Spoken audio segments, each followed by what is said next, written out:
لە کوردستانی دێریندا بە کام زمان قسەکراوە؟ ئەمڕۆ هەوڵ دەدەین لەم بەرنامەیەدا وەڵامی ئەو پرسیارە گرنگە بدەینەوە.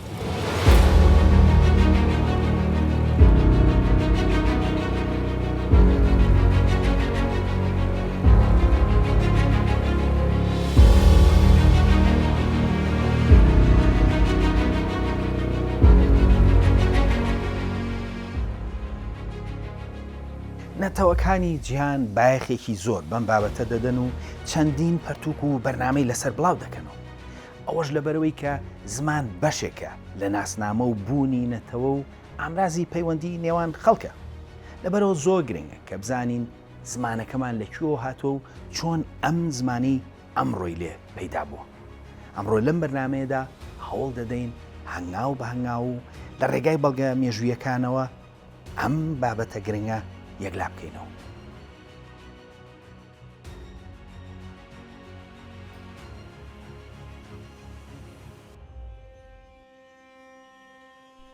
بۆ هەر نەتەوەیەک کە بیەوێت بزانێ زمانەکەی لە کوێوە هاتووە و وەڵامی ئەو پرسیارەی چمکەوێت، دەبێت پەنابەرێت بۆ پسپۆڕە ناسراوەکانی نەتەوەکە لەو بوارەدا.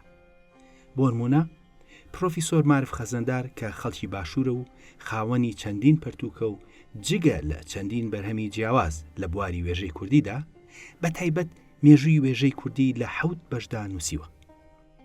کاتێک کە سەیری پەرتووکەکەی دەکەین، لە ڕاستیدا بایەخێکی ئەوتۆی بەو بابەتە نەدا و بە شێوەیەکی سەرپێیی دەڵێت. زمانی کوردی لە گروپی ئێرانی یان هندۆ ئێرانی بنەماڵی هندۆ ئەوروپیە. ئەو زمانە نەتەوەیەی ئێستا لە ناوەیە بە پێی گۆڕانێکی سروشتی لەو زمانانەوە دروست بووە کە باب و باپیرانی کورد لە پێش هاتنی ئاینی ئیسلام قسەیان پێکردو و پێیان نووسیوە. بەو جۆرە ئەو زمانەی ئێستا کە بووە بە ڕەمزی نەتەوەی کورد لە دوای پەیدابوونی ئیسلام کەوتۆتە ناوە. دەبینرێت پرۆفیسۆر مارف خەزەندار زۆری لەسەر نەنووسیوە و ئەو پێی وایە ئەم زمانە کوردی ئەمڕۆ دوای هاتنی ئیسلام پەیدا بوو و پێش ئەوە زمانی ئێمە هندۆ ئەوروپی یان هندۆ ئێرانی بووە، بێ ئەوەی کە بڵێت زمانە هندۆ ئەوروپی یان هندۆ ئێرانیەکەی کە ئاماژەی پێدەکات کام زمان بووە، چۆن بووە یان چی بووە. واتە دوو دەستەواژەی گشتی بەکارهێناوە، بەڵام ناوی هیچ زمانێکی تایبەتی نەهێناوە. دیارە لە پەرتووکێکی ئاوادا کە 7 بەشە و هەزاران پەڕێ و تایبەتە بە زمان، مرۆڤ چاوەڕوانی ئەوە دەکات کە زانیاری زیاتری چنگ بکەوێت، بەڵام هەر هێندە لەسەر بنەچەی زمانی کوردی دەڵێت. لەم پەرتووکە وەڵامێکت چنگ ناکەوێت کە وەڵامی ئەو پرسیارە گرنگ و سادەیە بداتەوە. دکتۆر سدیق بۆرەکەی کە توێژەرێکی ڕۆژهەڵاتی کوردستانە، ئەویش بە هەمان شێوە لە 3 بەرگی نایابدا مێژووی وێژەی کوردی نووسیوە و خاوەنی چەندین بەرهەمە. دکتۆر سدیق گەورەترین کاری کردووە لەم بوارەدا و ئەو زیاتریشی لەسەر بنەچەی زمانی کوردی نووسیوە، بەڵام ئەویش زیاتر ئاماژە بە زمانی ئاوێستا دەکات. بۆرەکەی پێی وایە کە زمانی ئاوێستا هەر زمانی مادیە، ئەو بۆچوونەش بێ دەرخستنی بەڵگە خراوەتە ڕوو، زیاتر دەربڕینی بۆچوونێکی گشتیە نەک ئەنجامی توێژینەوە، واتە تەنها وتەیە نەک توێژینەوە. هەندێک توێژەری کورد بە زمانی ئینگلیزیش پەرتووکیان لەسەر کورد نووسیوە و لەسەر ئەم بابەتیان نووسیوە. توێژەری کورد ئەمیری حەسەنپور کە کەسێکی زمانەوان بووە و بەشێکی تایبەتی پەرتووکەکەی لەسەر زمانی کوردی نووسیوە. ئەوی شتێکی ئەوتۆ ناڵێت و تا ڕادێک دەڵێ زمانی کوردی نوێ کە دەیبەستێتەوە بە وێژەی نووسرا و تەمەنی 600 ساڵێکە بێ ئەوەی کە ڕوونکردنەوەیەکی تەواو لەسەر بنەچەی زمانی کوردی بدات. دەرخستنی ئەم نمونانە بۆ ئەوەیە کە ئاشنای بۆچوونی کەسانێک بین کە پێشڕەون لە بواری زمانی کوردیدا. ئەم سێ کەساتیە هەمویان بەرهەمی نایاب و گرنگیانێ، بەڵام هەموو بۆچوونەکانی ئەوان لەوە تێپەڕ ناکات کە زمانی کوردی لە ئاوێستاوە دروست بووە. زمانی ئاوێستاش ئەو زمانەیە کە دەقەکانی ئاینی زەردەشتی پێنووسراوە. سەرەڕای گرنگی ئەم بابەتە، بەڵام زۆربەی پەرتووکە کوردیەکان بەشێکی کەم و زۆربەی جار لێڵ لەسەر ئەم بابەتە گرنگە دەخەنە ڕوو. لەبەرەوە تاکی کورد لە ئەنجامدا ناتوانێت وەڵامێکی ڕوونی سەبارەت بە بابەتی گرنگی بنەچەی زمانەکەی چنگ بکەوێت و مژارەکە بۆ زۆری نەمان بە ناڕوونی ماوەتەوە. کەواتە وەک بینیمان زۆرینەی ئەو توێژەرە کوردانەی کە لە بوارەکەدا پێشڕەون پێیان وایە کە زمانی کوردی لە ئاوێستاوە هاتووە. بەڵام ئەگەر زمانی کوردی لە ئاوێستاوە هات بێت، ئەوە دەبێت ناوی شوێنە دێرینەکانی سەرخاکی کوردستان ئاوێستایی بن. خۆشبەختانە چەندین ناوی دێرینمان هەیە کە هەزاران ساڵە لە سەرخاکی کوردستان تۆمار کراون و لە ڕێگایانەوە دەتوانین لە بنەچەی ئەم ناوانە بگەین. بۆ نمونە هەندێک لە ناوە کوردیەکان نزیکی 2600 ساڵ لەمەوبەر لە کوردستاندا تۆمار کراوە. یەکێک لەو ناوانە لە تەک ڕووداوی ڕاگواستنی جووەکاندا بۆ کوردستان تۆمار کراوە. ئەم ڕاگواستنە لە ساڵی 1922 پێش زایندا ڕوویداوە. ڕاگواستنەکە لە سەرچاوی ئاشووریدا لەو سەردەمەدا تۆمار کراوە بێ ناوهێنانی شوێنەکان. بەڵام لە تەوراتدا لە بەدشی پاشاکاندا ناوی شوێنەکان تۆمار کرا و دەقەکە دەڵێت. پاشان پاشای ئاشوور هەموو خاکەکەی داگیر کرد و بەرەو سامریە چوو بۆ ماوەی 3 ساڵ گەمارویدا. لە ساڵی نۆهەمی حوشیەدا پاشای ئاشوور سامریەی گرت و ئیسرائیلیەکانی بردتە وڵاتی ئاشوور. ئەو لە حالا لە گۆزان لەسەر ڕووباری خاپور و لە شارەکانی مات داینان. واتە نزیکی 2600 ساڵ لەمەوبەر کە مێژووی تۆماری تەوراتە ناوی ناوچەیەکی کوردی بە ناوی گۆزان تۆمار کراوە. بەڵام ئەو گۆزانی کە تەورات ئاماژەی پێ دەکات کام ناوە و ئایا ناوێکی کوردیە؟ ناوی گۆزان لەلایەن ڕابایەکی جوو یەکلا دەکرێتەوە. ڕابای داود لە پێش ساڵی 1832 دێتە شوێنی جیاوازی کوردستان و قسەی زۆر لەسەر جۆکان دەکات. ئەو ئاماژە بە شوێنەکانی ناو تەورات دانە بەدانە دەکات و دووپاتی دەکاتەوە کە گۆزان هەر زۆزانە و دەکەوێتە باکووری کوردستانەوە. ڕابای داود ئەو ڕاستیانە دووپات دەکاتەوە و خۆی بەو شوێنانەتا دەڕوات، بەڵام ناچێتە زۆزان. دەڵێت چەند ڕۆژێک لەو شوێنەی ئەوە دوورە و کورد وەک شوێنی لە وەرگەی هاوین ڕوو دەکەنە زۆزان و دەژڵێت لە نزیک چیای ئەراراتە. ئەمڕۆ چیای ئەرارات لەلایەن کوردەوە بە چیای ئاگرین ناو دەهێنرێت. ئیبن ئەسیریش نزیکی 800 ساڵ لەمەوبەر هەندێک زانیاری لەسەر ناوچەی زۆزان دەدات کە ئەو ڕاستیە دووپات دەکاتەوە و دەڵێت. زۆزان ناوچەیەکی فراوانە لە ڕۆژهەڵاتی دیجلە لە دوورگەی ئیبن عومەرەوە و یەکەم سنووری نزیکی 2 ڕۆژە لە مووسڵەوە تا سنووری یەکەمی ئەخلات و سنوورەکەی لە ئازربایجان کۆتایی دێت تا سەرەتای سەلماس و چەندین قەڵای بەهێز لە خۆ دەگرێت کە هەمویان هی کوردانی بەشنەوی و بەختین. جگەلەوە ناوەکە لەلایەن کەساتیهی کریسیانەوە نزیکی 2000 ساڵ لەمەوبەر تۆماری هەیە. مارماری کە لە ئاماژە بە ئێزیدیەکاندا کە ویستوێتی بیان کات بە کریسیان ئاماژە بە ناوچەی داسن و زۆزان دەکات. کەواتە ناوەکە لە تەوراتدا بەهەڵە کراوەتە گۆزان و ئەو کاتەش هەر زۆزان بووە. هەر لەبەر ئەوەشە نزیکی 2000 ساڵ لەمەوبەر لە سەرچاوی کریسیانیدا بە زۆزان ناوی هاتووە. بەو جۆرە بە بەڵگەوە دەرکەوت زۆزان کە ناوێکی کوردی و لە زمانەکەدا مانای کوێستان دەدات 2600 ساڵ لەمەوبەر تۆماری هەیە و هەتاوەکو ئەم ڕۆژ کەسایەتی کورد هەیە ئەو نازناوە بەشێکە لە ناویان. واتە ناوی زۆزان ناوێکی کوردیە و ماناکەشی ئەمڕۆ وەک خۆی ماوە. ئەوەی گرنگە ناوەکە لە سەردەمی ئیسلامیشدا نزیکی 800 ساڵ لەمەوبەر ناوی هاتووە و 2000 ساڵیش لەمەوبەر لە سەرچاوی کریسیانیدا ناوی هاتووە. زۆزان نمونەی ناوێکە کە نزیکەی 2600 ساڵ لەمەوبەر تۆمار کراوە، بەڵام ناوەکە هەتاوەکو ئەمڕۆ هەمان مانای هەیە. ئەم ناوە دواتر لە سەرچاوی جیاواز و لە سەردەمی جیاوازیشدا هەر تۆمار کراوە. بەڵام جگە لە ناوی زۆزان ئێمە ناوی تریشمان هەیە کە هاوشێوەی ئەو نازانین کە یەکەم جار تۆمار کراوە، بەڵام پێکهاتەی ناوەکە خۆی ئەومان پێ دەڵێ کە ئەم ناوە دەگەڕێتەوە بۆ سەرەتای شارستانەتی مرۆڤاتی.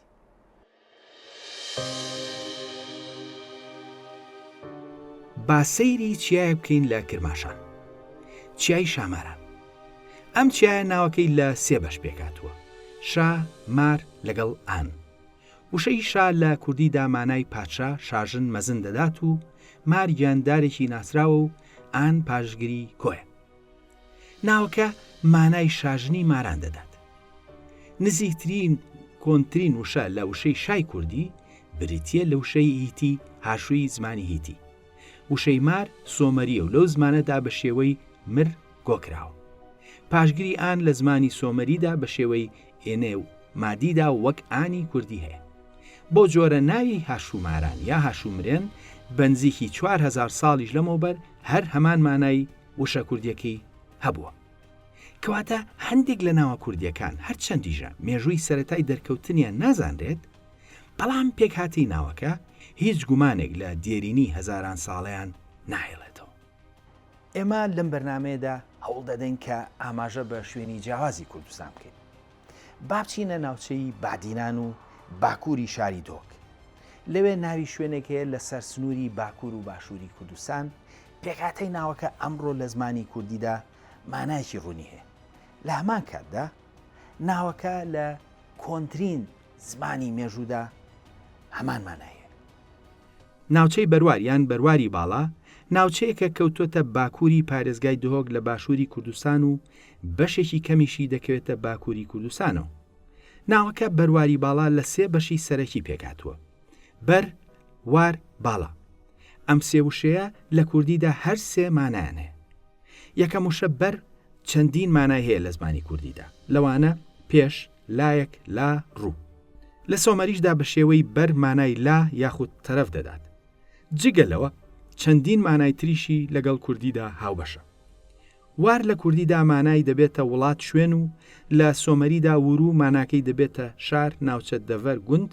لە سۆمەریدا بە شێوەی گۆکردنی ئیری هەر هەمان مانای هەیە و لە کوردیدا ئار ماناکانی شار جێی هەوار شوێنی گەورە نزیکترە لە سۆمەری. بەو جۆرە بەرواری کوردی بە سۆمەریش بە شێوەی بەرورو بەنزیکی هەمان مانای ناوە کوردیەکەی بەرواری هەیە.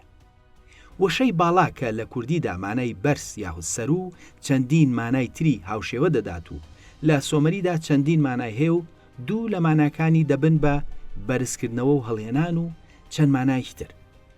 هەرچەندە مانای بەرزکردنەوە مانای سەرەکی وشەکە نییە لە سۆمەریدا، بەڵام ئەو مانایەش لە زمانەکەدا هەیە. بۆ جۆرە لە کاتێکدا کە ناوی بەروار بە تەواوەتی سۆمەریە، ئەگەر هەیە کە لە سۆمەریدا بە شێوەی بەرئور و باڵا بەنزیکی هەمان مانای بەرواڵی باڵای کوردی دابێت. واتە هەرچەندە مێژووی ناوەکە بە بەڵگەوە نازانین، بەڵام بەڕوونی دەردەکەوێت کە ئەم ناوە کوردی ئەمڕۆ بەنزیکی هەمان مانای سەردەمی سۆمەری هەیە. هەندێک لە ناوەکان چیرۆکی سەیر و سەمەرە و مێژووشیان لە تەکدا. یەکێک لەو ناوانە کێلەشینە کە ناوچەیەکە دەکەوێتە پارێزگای هەولێر و سنووری نێوان باشوور و ڕۆژهەڵاتی کوردستانەوە. ناوی کێلەشین لە سەردەمێکی دێرینەوە لە کوردستاندا تۆمار کراوە. ناوی کێلەشین زیاتر لە 2000 ساڵ لەمەوبەر لەلایەن سرابەوە ئاماژەی پێکراوە. هەروەها نزیکی 1900 ساڵ لەمەوبەریش لەلایەن جوگرافی ناس پتۆڵمیەوە. ئەوان وەک شوێنێکی شاخاوی لە ڕۆژهەڵاتی هەولێر و لە نزیک سیدەکان ئاماژیان پێکردووە. کێلەشین ناوەکەی بەهۆی کێلێکەوە بووە کە لەو ناوچەیەدا لەلایەن پاشای ئورارت و ئیشپۆنیەوە زیاتر لە 2800 ساڵ لەمەوبەر دانراوە و دەقێکی لەسەر نووسراوە کە وردەکاریەکانی خوێنراونەتەوە. ئەو کێلە هەتاوەکو ساڵی هەشتاکانی سەدەی ڕابردوو لە شوێنی خۆی مابوو. دواتر لە هەشتاکان و لە کاتی جەنگی ئێران و عێراقدا سەربازی سوپای ئێران بردیان بۆ ئەوێ و ئێستاکە لە مۆزەخانەی شاری ورمێ لە ڕۆژهەڵاتی کوردستان دانراوە. پێشتر چەندین گەڕۆکی ئەوروپی کە هاتوونەتە ناوچەکە ئاماژەیان پێکردووە و چەند وێنەیەکیشیان گرتووە. بەڵام ئەوەی کە بۆ ئەم بەرنامەیە گرنگە ئەوەیە کە ناوچەکە بەهۆی ئەو کێلەوە ناونراوە کێلەشین. شین لە کوردیدا بە ڕەنگی شین یان سەوزی تۆخ و خۆڵەمێشیش دەگوترێت. هەر لەبەر ئەوەیە کە ناوچەکە بە ناوی کێلەکەوە ناونراوە. ئەو کاتێک کە زیاتر لە 2800 ساڵ لەمەوبەر کێلەکە دانراوە، نازانرێت ناوی شوێنەکە چی بووە، بەڵام دیارە ناوەکە دواتر بەهۆی کێلەکەوە کراوە بە کێلەشین. ئەوەی کە ڕوونە ئەوەیە زیاتر لە 2000 ساڵ لەمەوبەر تۆماری هەیە بەو ناوە و دەشێت تەمەنیشی زیاتر بێت. ئەوەی کە گرنگە ئەوەیە زیاتر لە 2000 ساڵ لەمەوبەر باو و باپیرانمان ناوی شوێنەکەیان بە کوردی داناوە. بەو جۆرە کێلەشین جارێکی تر ئەوە دەسەرمێنن کە 2000 ساڵ لەمەوە بەریش کێلەشین هەر هەمان مانای داوە و بە زمانی کوردی ئەمڕۆیە.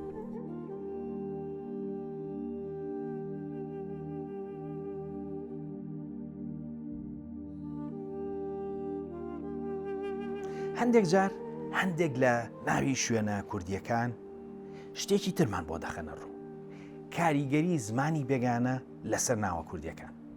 بەڵام سەرڕایەوە بەهۆی زاڵبوونی زمانی کوردی لەو سەردەمە دێرینەدا ئەو ناوانە هەمووی وەرنەگێڕاوەتە سەر زمانی بێگانە، بەڵکو ناوەکە بەشێکی بە کوردی ماوەتەوە و بەشەکەی تری وەرجێڕاوە بۆ زمانێکی بێگانە.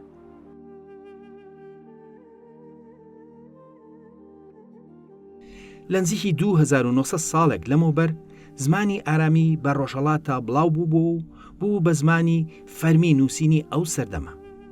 زمانەکە بە کوردستانیشدا بڵاو بوو و ئەو دیاردەیە لە ناوی هەندێک لە شوێنەکاندا دەردەکەوێت. یەکێک لەو ناوانە ناوی ناوچەی گەرمیانە.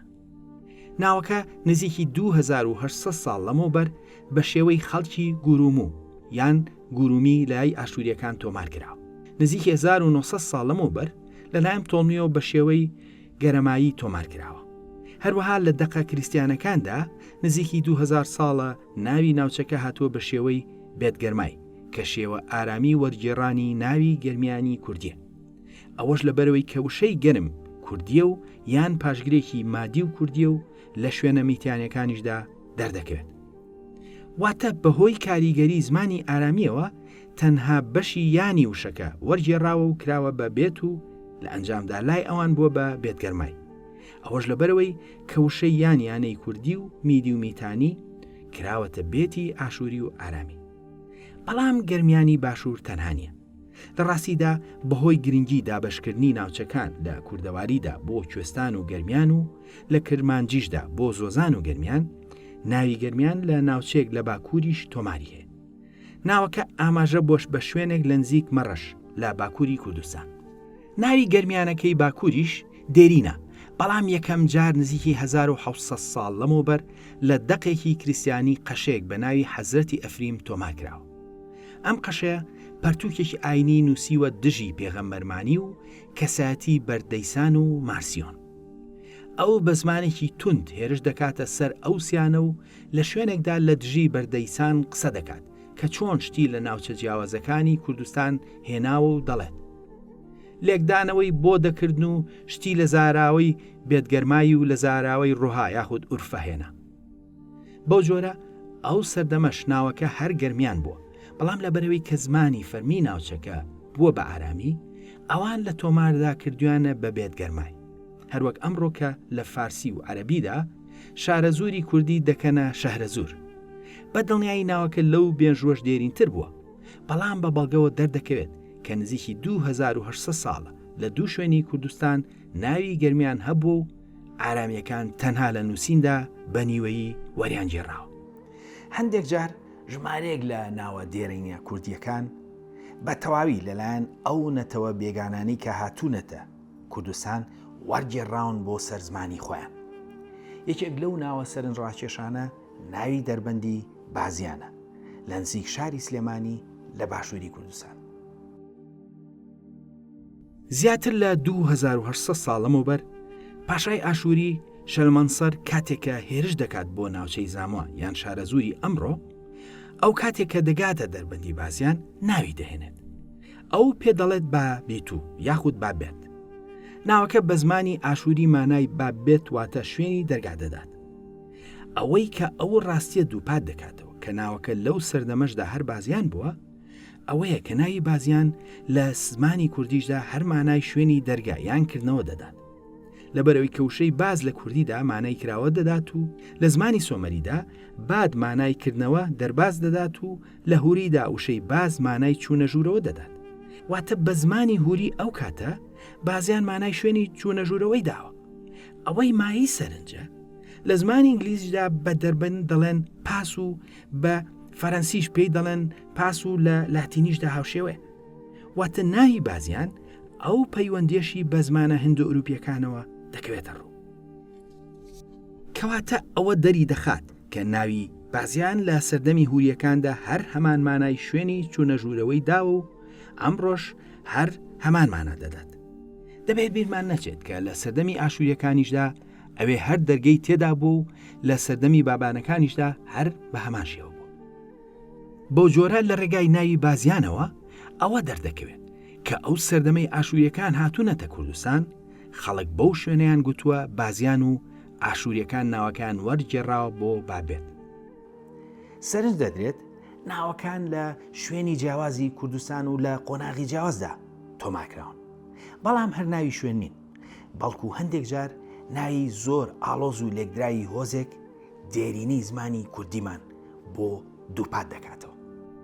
یەکێک لەو هۆزانی کە لە نزیک ئەرمێنیاوە ناویان هاتووە و بە بنەچە ئەوروپی بوون، هۆزێکی سراکیە. سراکیەکان خۆیان لە بەشێکی تووشایی ئەمڕۆ وڵاتی بەڵکاندا دەژیان و بە پێی توێژینەوەکانی ئەمڕۆ بولگاریەکان نزیکترین کەسن لەوان. سرا بۆ زیاتر لە 2000 ساڵ لەمەوبەر ئاماژە بە هۆزێکیان دەکات کە لە نزیکی کورد ژیاون بە ناوی سەرەپەڕەیی و ئەو دەڵێت. هەندێک لە سراکیەکان ناوەکان بریتیە لە سەرەپەڕەیی یان ملپەڕێن و دەڵێن لە سەر و ئەرمینیادا دەژین لە نزیک گۆرانی و مادەکان. واتە جگەلەوەی کە ناوەکە تۆمار دەکات، سرا بۆ ماناکەی ڕوون دەکاتەوە. ئەم ناوەش ناوێکی ئاڵۆز و دەتوانرێت باڕوونی بەشەکانی جودا بکرێتەوە بە شێوەی سەر بزوێن، پەڕ بزوێن لەگەڵی. واتە دوای زیاتر لە 2000 ساڵ دەردەکەوێت کە هۆزێک بەڕوونی ناوەکان کوردی بووە. ئەم نمونەیە دیسان دێرینی زمانی کوردی دەخاتە ڕوو. وەک دەبینرێت ناوەکان هەر ناوی سادەنی، بەڵکو هەندێکیان لێکدرا و ئاڵۆزن. سەرەپەڕەی نمونە یەکێک لەو ناوانە بوو. جگەلەوە هەندێک لە ناوەکان ناسنامەی حکومڕانە دێرینەکانی سەرخاکی کوردستانمان بۆ دەستنیشان دەکەن. یەکێک لەو حکومڕانانە مانایەکانە کە لە نزیکی 2900 ساڵەوە تۆماریانەیە. مانایەکان نزیکی 2900 ساڵە لە موکریاندا تۆماریان هەیە، بەڵام خۆیان زۆر لەو مێژووە دێرینتر بوون. خۆشبەختانە لە ناو تۆمارە دێرینەکاندا ئاماژە بە ناوی هەندێک لە پاشا و هەروەها شوێنەکانیان کراوە. بۆ نمونە شوێنێکیان بە ئاوکانی ناوی هاتووە، شوێنەی تریان بە شوانەدۆڵ ناوی هاتووە، شوێنێکیان ناوی زیردەکە بووە کە ئەمڕۆ چیایەک لە نزیک سنجار هەیە بە ناوی زەردەک، و شوێنێکی تریش ناوی سووری کەش بووە کە ڕێک سوورەکەشی ئەمڕۆیە.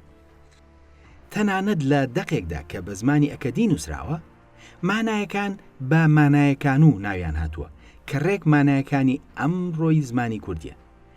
ئەوەی کە ئەو ڕاستێ دووپات دەکاتەوە، لە ناو ئەو شەکەمانەی زمانی مادیدا ئامرازی کەی ناسین و ئانی کۆ هەردووکی هەبوون.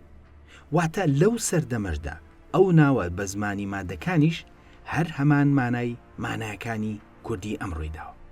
هەروەها ناوی پاشایەکیان بە ئازا تۆمار کراوە. ئەمانە هیچ گومانێک ناهێڵنەوە کە بەشێک لە ناوی شوێن و کەسایەتی مانایەکان هەر کوردی بوون و ئەم ناوانە هەندێکیان 2900 ساڵ لەمەوبەر تۆماریانێ.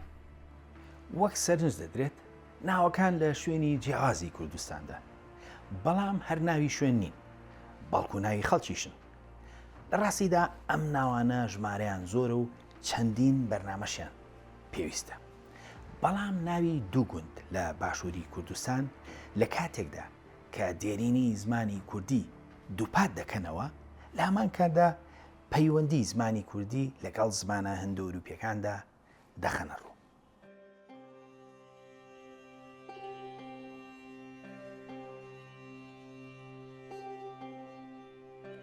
دوو گوندی دراوسێت لە باشووری کوردستان هەن بە ناوی سەرگەڵ و بەرگەڵوو.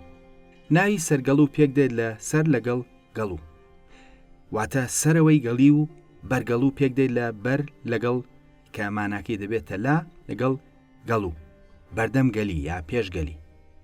ئەم دوو ناوە نازانرێت لە کێوە لە کوردستاندا هەن، بەڵام پێک هاتە و بنەچەی ناوەکە مێژوێکی زۆر دێرین دەخەنە ڕوو. ئەگەر سەرنج بدرێت بە مانایەکی نزیک لە چەند زمانێکی هندۆروپیدا سەرگەڵ و بەرگەڵ و بە نزیکین هەمان مانا دەدەن. کوردی سەرگەڵ و بەرگەڵ، ئیتالی سۆپرەگۆلا لەگەڵ پریگۆلا، لاتینی سوپەرگولا لەگەڵ پرەیگولا، ئینگلیزی سوورگەڵی لەگەڵ پریگەڵی.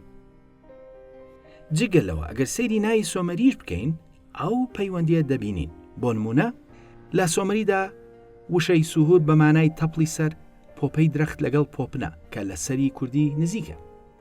لە سەومەریدا گەلی مالای قورک لەگەڵ بۆری هەوا دەدات کە لە گەلووی کوردی نزیکە.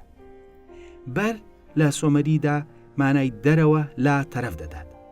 بۆ جۆرە ناوی سۆمەری سوهورگەلی لەگەڵ بەرگەلی مانایەکی نزیکی دەبێت لەگەڵ سەرگەڵ و بەرگەڵ. هەروەها ئەو پەیوەندیە لەگەڵ زمانەکانی ئینگلیزی و ئیتالی و فەرەنسی و لاتینیشدا دەردەکەون، هەروەک لەم خشتێدا ڕوون دەبێتەوە.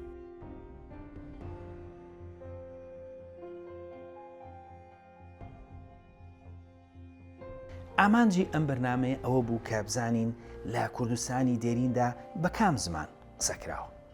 ئێمە ناوی تەمەن 2900 ساڵەمان خستە ڕوو کە کوردی ئەمڕۆ لیان تێدەگەن.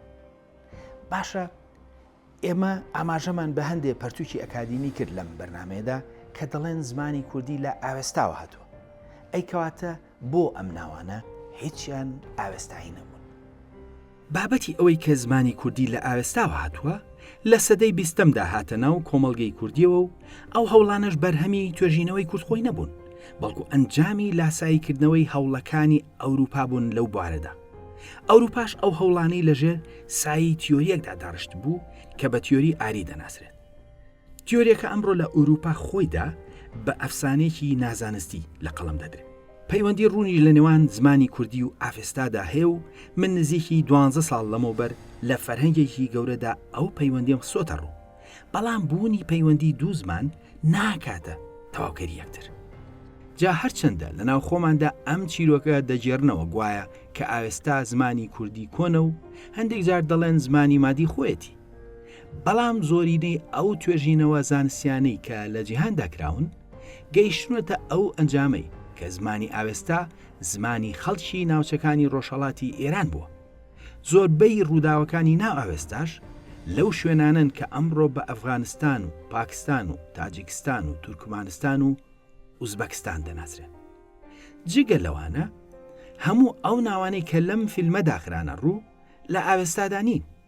بۆ نمونە ناوی یەک و شوانە دۆڵ، ئازا، زۆزان، ئاوکانێ، سەرەپەڕەیی، کێلەشین، شاماران، سەرگەڵ و بازیان، گەرمیان و چەندین ناوی تر کە لەم بەرنامەیە داخرانە ڕوو هیچیان لە ئاوێستادا نین. واتە بەڵگەی ناوە دێرینەکان کە شوێنی جیاواز و سەردەمی جیاواز و کەسایەتیش لە خۆ دەگرن هیچیان بە زمانی ئاوێستایی نەبوون. وەک بینیمان سەرەڕای دەرخستنی ناوی جیاواز هیچ کام لە ناوەکان ئاوێستایی نەبوون. بەڵام ئێمە لەم بەرنامەیەدا بە دوای وەڵامدا دەگەڕین. لە کوردستانی دێریندا بە کام زمان قسەکراوە. لەبەرەوە ئێستاکە کاتی وەڵامدانەوەی ئەو پرسیارە گرنگە.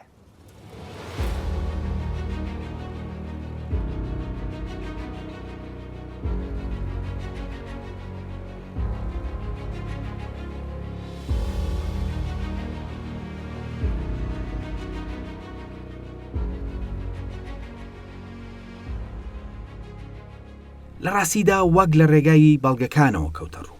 لە کوردستاندا هەمیشە زمانی کوردی قسەکراوە.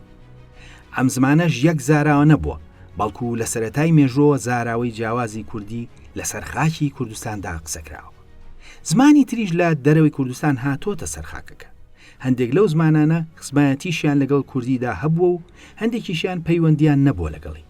بۆ نمونە زمانەکانی وەک ئەکەدی، ئارامی، ئاشووری، عەرەبی، تووکی و چەندین زمانی تر کاریگەریان لەسەر کوردی داناوە و کوردیش کاریگەری لەسەر ئەوان داناوە.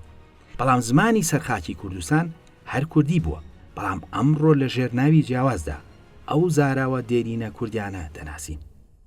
دیارە ئەو کوردی ئەمڕۆ قسەی پێ دەکەین بە زارەکانی وەک لوور، کەلهوور، سۆرانی، کرمانجی، هەورامی و چەندین زار و بنزاری تر هەمویان پاشماوەی ئەو زمانە دێرینانن کە لەسەر خاکی کوردستاندا قسەی پێکراون.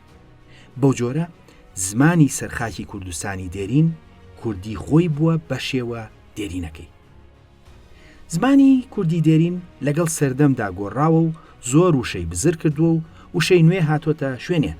بەڵام هەندێک لە ناوەکان پێمان دەڵێن کە بناغەکەی دەگەڕێتەوە بۆ سەردەمێکی زۆر دێرین و زمانی کوردی زمانی دروستبووی سەرخاکی کوردستان خۆیەتی. دیارە هەموو ناوە دێرینەکان وەک کوردی ئەمڕۆ نین و زۆریان مانایان لە کوردی نوێدا نەماوە یان گۆڕاوە، بەڵام چەندین ناوخرایە ڕوو کە دوای 2900 ساڵ وەک خۆیان ماون. هەر لەبەر ئەوەیە کە ئێمە لە ساڵی 2013ەوە تیۆری زمانە زاگرۆسیەکانمان هێناوەتەکایەوە کە زمانی کوردی زمانێکی سەرەکی ئەو لقە زمانەوانیەوە و وەک زمانی دایک بۆ هەموو زمانە هەندۆروپیەکان ڕۆڵ دەبینێت. کەواتە زمانی دێرینی سەرخاکی کوردستان هەر زمانی کوردی خۆی بووە بە شێوە دێرینەکەی نەک زمانێکی تر. لەم بەرنامەیەدا لە ڕێگەی ناوی جیاوازەوە کە هەندێکیان تەمەنیان نزیکی 2900 ساڵە دەرکەوت کە زمانی دێرینی سەرخاکی کوردستان زمانی کوردی خۆی بووە بە شێوە دێرینەکەی. دانانی ئاوێستا بە باوانی زمانی کوردی لە ئەنجامی توێژینەوەی خۆماندا نەبووە، بەڵکو لاساییکردنەوە و کۆپیکردنی توێژینەوە ئەوروپیەکان بووە کە خۆیان لەسەر بناغەی تیۆری نازانستی ئاریەکاندا ڕێژابوون. بەرنامەی خۆناسین لەم ئەڵقەیەدا ناسنامەی زمانی دێرین و ڕەسەنی سەرخاکی کوردستانی یەکلا کردەوە. ئەوەش بە ئامانجی خۆناسین وەک ئەوەی کە هەبووین و هەین. بێزیاد و بێکەم تا بەرنامەی تر خواتان لەگەڵ.